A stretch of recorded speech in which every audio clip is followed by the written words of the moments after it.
प्यार सिर्फ नाम नहीं बल्कि एक एहसास की तरह होता है, वही एहसास जो आरती की रगों में पति अरविंद के लिए दौड़ रहा था।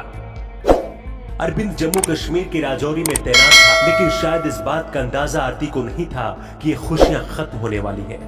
उम्मीद तो किसी को नहीं थी, लेकिन जब अचानक आरती की लाश फंदे से झूलती मिली तो हर कोई हैरान रह गया।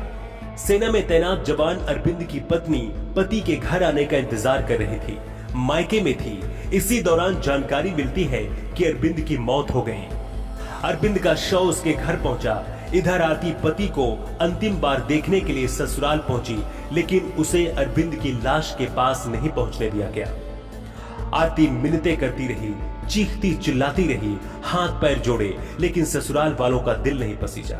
आरती ने कहा अगर उसे नहीं मिलने दिया जाएगा तो वो अपने अब्बू से मरकर मिलेगी, लेकिन मिलेगी जरूर। उत्तर प्रदेश के एटा जिले के रहने वाले अरविंद जम्मू के राजौरी में तैनात थे। 8 अगस्त को जम्मू के राजौरी में अरविंद की मौत हो गई थी। मौत की वजह क्या थी इसका पता नहीं चला था। इस बात की जानकारी जब घर वालों को लगी तो चीख पुकार मच गई। इधर आरती बेसुध थी, घर वाले संभालने की कोशिश कर रहे थे। अरविंद का शव सेना द्वारा घर पहुंचाया गया।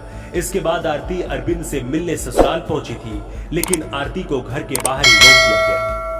जो पति देश के लिए अपनी जान कुर्बान कर दी, जो अरविंद कभी दूर नहीं होने का वादा किया था, आज उसी पति से आरती को मिलने नहीं दिया जा रहा था। अरविंद का अंतिम संस्कार 10 अगस्त को किया गया, लेकिन अंतिम संस्कार में आरती को शामिल नहीं होने दिया गया।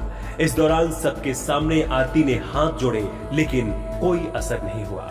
आरती ने चीख चीख कर कहा था कि अगर उसे नहीं मिलने दिया जाएगा तो मैं अपने अब्बू से मरकर मिलूंगी। आरती अरविंद को प्यार से अब्बू बुलाती थी, वही अब्बू जो अब हमेशा हमेशा के लिए अकेला छोड़कर आरती को चला गया था। अरविंद के अंतिम संस्कार की आग शांत भी नहीं हुई थी। इधर उसी रात करीब 3 बजे आरती ने फांसी का फंदा लगाकर खुदकुशी कर ली। आरती को अंतिम बार अगर अरविंद से मिलने दिया जाता तो शायद इस वारदात को आरती अंजाम नहीं देती।